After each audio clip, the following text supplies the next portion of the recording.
ایک عورت کی وجہ سے۔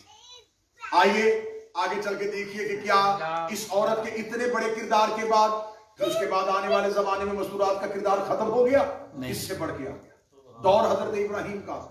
تو حضرت ابراہیم کے دور میں پھر دیکھو کہ وہ جو بی بی ہاجرہ ہے، آج بھی آپ جا کے دیکھیں جو خانہ کعبہ ہے، خانہ کعبہ کے اوپر سیاہ رنگ کا غلاف، جاؤ اس کی تاریخ پڑھو، یہ سیاہ رنگ کا غلاف کہاں سے آیا؟ وہ کہتے ہیں اس لیے کہ نقلی کعبہ بھی بن چکا تھا اور نقلی کعبہ کی طرف لوگوں کے آتے تھے، تو لہٰذا خدا نے فوراً ابراہیم کو کہہ دیا تھا، اے ابراہیم اس نقلی کعبہ سے بچانے کے لیے ہاجرہ کے سر کی چادر کعبے کی دیوار پہ ڈال دے۔ مجھے کسی کتاب سے نہیں ملا کہ خدا نے کہا کہ ابراہیم اپنے کاندھے کی عبا ڈال دے، اپنے سر کا امامہ ڈال دے۔ عربوں کا لباس عبا امامہ تھا، عربوں کے ہاں کاندھے میں بھی چادر ہوتی تھی، عربوں کے ہاں دستار بھی ہوتی تھی۔ خدا نے نہ ابراہیم کی چادر مانگی، نہ خدا نے ابراہیم کا امامہ مانگا، نہ خدا نے ابراہیم کی دستار مانگی۔ میرے مالک کا ابراہیم کے پاس عبا نہیں تھی، کہ ابراہیم کے پاس امامے والی چادر نہیں تھی، کہ ابراہیم کے پاس دستار نہیں تھی، تو دستار نبی کی لیتا کعبے کی دیوار پہ رکھتا، تو چادر نبی کی لیتا کعبے کی دیوار پہ رکھتا۔ فرمایا اس لیے آج بیت کا تعارف کروانا ہے، اور بیت کے تعارف کے لیے کسی عزت والی عورت کی چادر ضروری ہوتی ہے، کسی عزت والی عورت کی چادر کا سہارا لینا چاہیے۔ بی بی ہاجرہ کے سر کی چادر حضرت ابراہیم نے دیوار کعبہ پہ ڈال دی۔ آج بھی کعبے کا غلاف کوئی بدل نہیں سکا، آج بھی کالے رنگ پہ فتوے دینے والوں نے کعبے کے غلاف کو سبز نہیں کیا، کعبے کے غلاف کو سبز نہیں کیا۔ آج بھی کسی مفتی میں ضرورت نہیں ہوئی، آج بھی کسی مولوی پہ ضرورت نہیں ہوئی کہ وہ کعبے کے غلاف کا رنگ بدل لے۔ کہتے اس لیے کہ ہاجرہ کی چادر کالی تھی، آج بھی کعبے کا غلاف کالا ہے۔ آج جو بھی کعبے کے غلاف کو چومتا ہے فوراً ذہن میں خیال آتا ہے یہ ہاجرہ کی چادر کی سنت ہے، یہ ہاجرہ کی چادر کی سنت ہے۔ خدا نے جب بیت کا تعارف کروایا پھر ہاجرہ کی چادر لی تاکہ اسلام میں عورت کا کردار نمایاں رہے، ابراہیم کے ساتھ ہاجرہ کی کہانی بھی رہے۔ یہ تھا بیت، اس کے لیے ہاجرہ کی چادر لی۔ جب اہل بیت کے تعارف کا وقت آیا خدا نے یہ نہیں کہا محمد اپنی چادر لے، فاطمہ کی چادر لے۔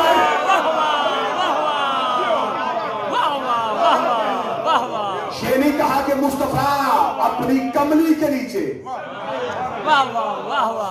اپنوں کو لے کے بیٹھ۔ ابراہیم کے دور میں چادر کی ضرورت کیوں پڑی تھی؟ جملہ سننا۔ ابراہیم کے دور میں چادر کی ضرورت کیوں پڑی؟ اس لیے کہ لوگوں نے جھوٹا کعبہ بنا لیا۔ چادر نے جھوٹے اور سچے کا فرق بتا دیا۔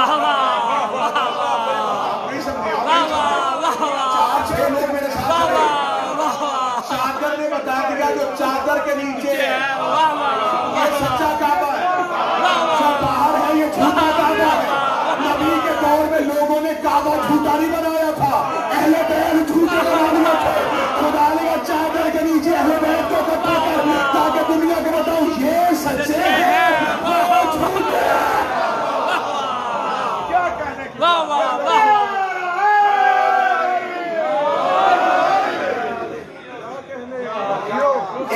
ایک کردار روک رہا ہے کہ ایک ایک کردار پہ ایک ایک مجلس پڑی۔ واہ واہ واہ واہ۔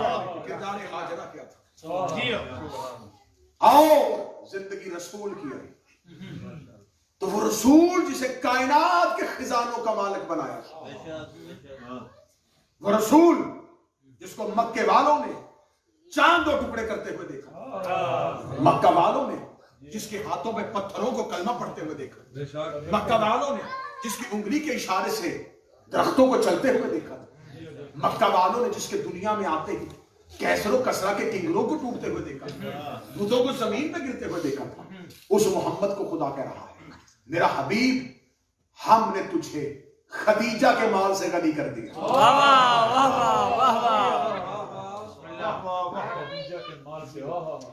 میرے مالک تجھے اگر مال ہی اسلام کو دینا تھا تو نبی ہی کو مالدار کر،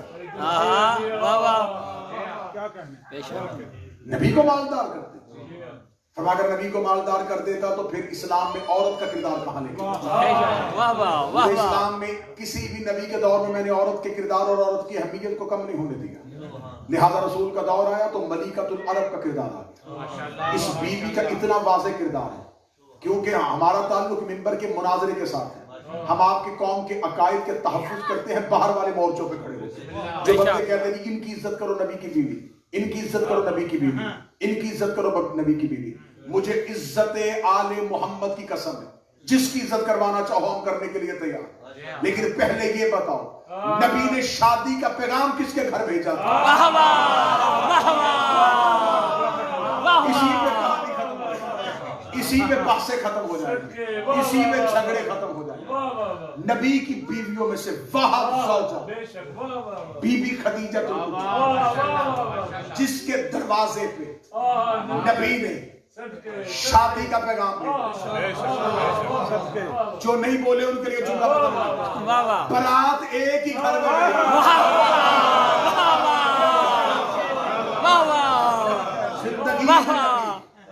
دلہا ایک ہی موقع پہ. ابھی جن بندوں پہ نیند کا اثر ہے ان کے لیے اگلا جملہ کر رہا ہوں. شادیاں 11 مانو 13 مانو، ولیمہ ایک.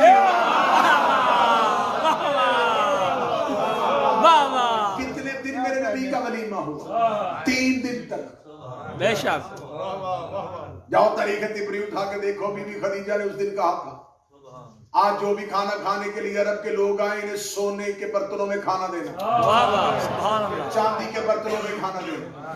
سونے اور چاندی کے برتنوں میں کھانا دیا جا رہا تھا. عرب کے وہ لوگ جن کو پیٹ بھر کے کبھی کھانا نصیب نہیں ہوا، جو تالاب سے پانی پیتے تھے، جو جوہر سے پانی پیتے تھے، جو گندگیوں پہ گزارا کرتے تھے، جو جڑی بوٹیاں کھایا کرتے تھے، جس کے گھر میں کھجوریں ہوتی اسے امیر سمجھا جاتا تھا. عرب کے اس معاشرے میں دسترخوان بچھا ہوا تھا، سونے کے برتن لگے ہوئے تھے، چاندی کے برتن لگے ہوئے تھے. غلام کہتے جی بھر کے کھاؤ، مطمئن ہو کے کھاؤ اور اطمینان سے کھاؤ. گھر لے کے جانا چاہو پھر بھی لنگر بڑا وسیع، پھر بھی کھانا بڑا وسیع ہے.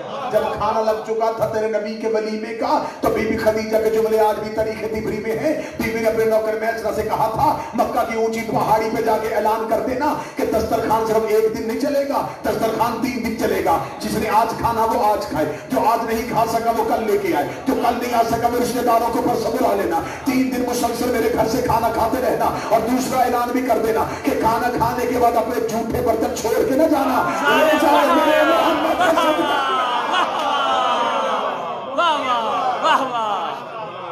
اس بی بی نے اسلام میں ایسا کردار ادا کیا. میں نے کہا کہ مجھے ایک ایک مستور کا کردار روک رہا ہے، لیکن مجھے جانا ہے فاتح شام بی بی کے تذکرے. لہٰذا میں ایک ایک لائن میں ایک ایک بی بی کا کردار پڑھا ہوں. جس بی بی نے اسلام کو سارا مال دے دیا، جس نے اسلام کو پاؤں پہ کھڑا کر دیا، جس نے اسلام کی یتیمی کو جوانی کے انداز سکھا دیا. ادھر اس بی بی نے اسلام کو پاؤں پہ کھڑا کیا. اب آتے قدرت آئی خدیجہ تیرے احسان بڑے، تو میں اللہ تو کسی کا احسان نہیں رکھتا. میرے اوپر تو ابراہیم نے تھوڑا سا احسان کیا. میں نے دونوں بیٹے نبی کیے. بے شک. اب 2 ہستیوں کا احسان نبی کے سر پہ، ایک حضرت عمران، ایک حضرت خدیجہ. یہ محنت کری جاتی، وہ دولت دی جاتی. یہ تلوار لے کے دروازے پہ سونے کے ڈھیر لگا کے بندوں کو مسلمان کر رہے ہیں. خدا نے کہا اسلام میرا پاؤں پہ کھڑا نہیں ہو گیا. یتیم عبداللہ کو 2 سہارے مل گئے، ایک ابو طالب ایک خدیجہ. خدا نے کہا میں تو احسان کے بدلے نبوتوں کی صورت میں دیتا، جو احسان کرے میں تو ان کا بیٹا نبی کر دیتا ہوں، میں تو ان کی نسلوں میں نبی بھیج دیتا ہوں. لیکن اب میں کیا کروں؟ اب تو نبوت کا دروازہ بند ہو گیا، اب تو آخری نبی بھیج دیا. اگر نبی کی گنجائش ہوتی ابو طالب کا بیٹا بھی نبی بنا، خدیجہ کا بیٹا بھی نبی بنا، کیونکہ میرے اللہ کا انداز ہی یہ ہے میں خدا ایسے ہی احسان کے بدلے دیتا ہوں. حق یہ بنتا تھا ابو طالب کا بیٹا بھی نبی بنتا، خدیجہ کا بیٹا بھی نبی بنتا، لیکن نبوت کا دروازہ بند ہے. اب دروازہ امامت کا شروع ہے، سلسلہ امامت شروع ہے. امام ایک ہے گھر 2 ہے، امام ایک ہے گھر 2 ہے، امام ایک ہے گھر 2 ہے، امام ایک ہے گھر 2 ہے. جسے پتا ہے کل 13 رجب گزری ہے اور آج 14 رجب آ رہی ہے. امام ایک ہے گھر 2 ہے. اگر ابو طالب کا بیٹا امام بناؤں گا ناراض خدیجہ ہو جائے گی، اگر خدیجہ کا بیٹا امام بناؤں گا ناراض ابو طالب ہو جائے گا. نہ میں نے ابو طالب کو ناراض کرنا ہے، نہ میں نے خدیجہ کو ناراض کرنا ہے. میرا محمد آسمان سے سواری میں بھیجتا ہو، تھوڑی دیر کے لیے عرش میں دعا، دونوں مل کے مشورہ کر لیتے ہیں، یہ ایسے کر لیتے ہیں، ایک گھر سے بیٹا لے لیتے ہیں، ایک گھر سے بیٹی لے لیتے ہیں، ایک گھر کا بیٹا ہو جائے گا، ایک گھر کی بیٹی ہو جائے گی. بیٹا ابو طالب کا لے لیتے ہیں، بیٹی خدیجہ کی لے لیتے محمد احسان کا بدلہ دینا پڑے گا، کیونکہ تجھے بھیجا تھا ابو طالب کے گھر میں، علی کو بھیجوں گا۔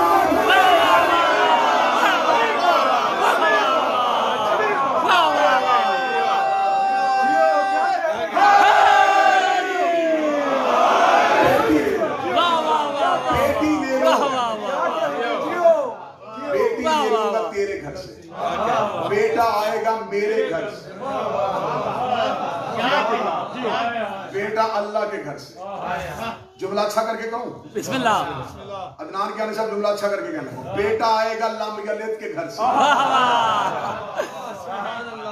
بیٹی آئے گی محمد رسول اللہ کے گھر سے، دونوں کو ایک کریں گے، پھر ہم دو عصمت کے دریاؤں کو ملائیں۔ ہمارا چل بحرا نکلتا، ان دو دریاؤں کو ایسے اکٹھا بہائیں گے، یہ ملیں گے بھی نہیں، لیکن پھر بھی لو لو بھی آ جائے گا، مرجان بھی آ جائے گا۔ رسول اور بی بی خدیجہ کی دونوں، بی بی کی محنت رسول کی نبوت کا ثمر بن کے سیدہ دنیا میں آتی۔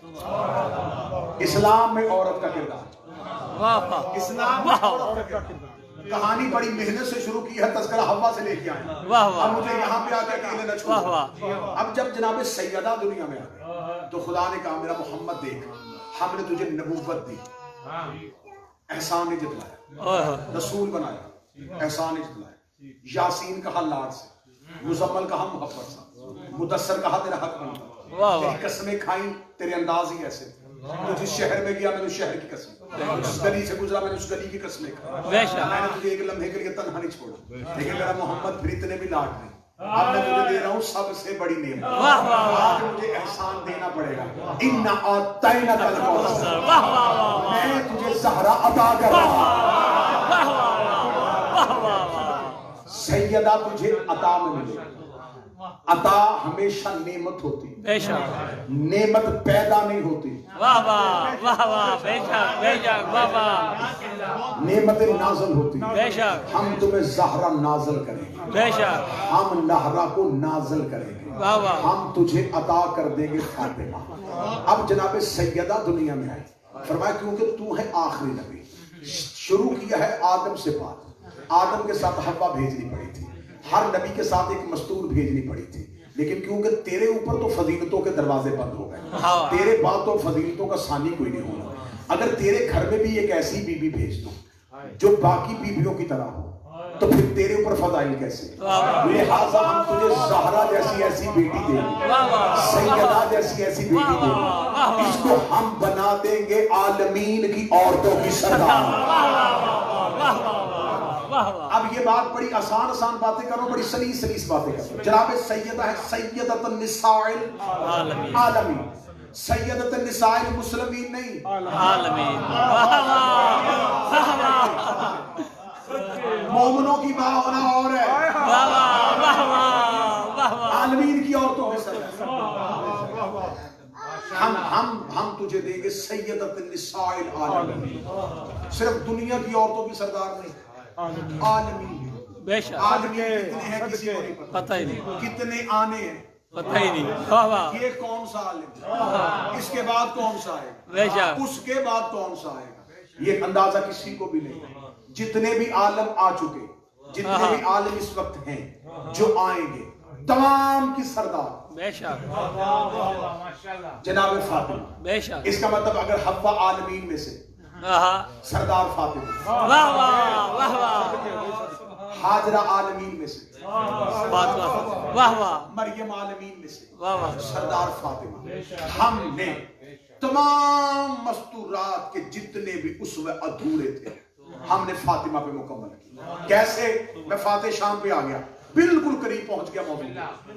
جناب حوا عزت دار پہلی اسلام کی مستور، اسوہ نہیں چل سکتا، سیرت آج کی عورتوں کو نہیں دے سکتی، ادھوری سیرت، کیونکہ حوا نہیں بتا سکتی کہ ماں کی عزت کیسے کرنی۔